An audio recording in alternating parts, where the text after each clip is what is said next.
How to use Google AI Studio for business.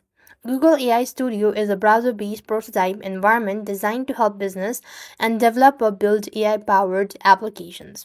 Now, here to get started for a business, you want to access and permissions. So, what you want to do is open your aistudio.com or aistudio.google.com and log into your account. So, here from the home page, you want to start new project and build modes and prototype AI first application.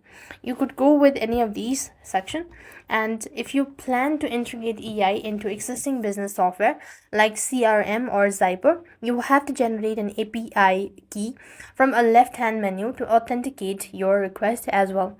You then need to use the build section to describe an automations in natural language, and you could also create a specialized app like retirement planners or a custom supports chatbot by defining system instructions and providing interactions example.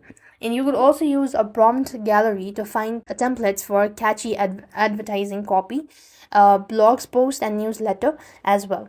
So this way you could use AI Studio for Google AI Studio for business. I hope the video was helpful. Make sure to like, share, and subscribe. Thank you for watching. See you in the next video.